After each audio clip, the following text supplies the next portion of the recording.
How to go viral on TikTok. So hello guys, in this tutorial video, I will tell you how you guys can get viral on TikTok. So basically, this is not that hard like people make it. It's very hard. For that you need to upload on daily basis.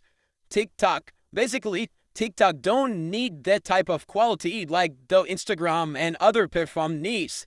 TikTok need consistency and it need like little bit value, but it don't need full valuable content. Basically, TikTok, based on uploading, if you upload multiple times a day, you have higher chance to get viral.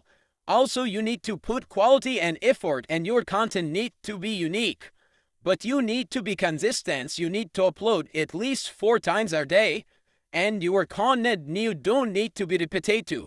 If you follow these steps, a lot of people says that keywords and hashtags works a lot. It works.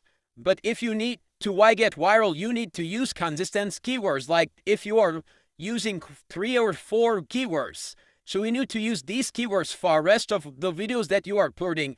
Do that for 30 days and you will get viral. I am 60% sure because I have experience in TikTok. Thanks for watching.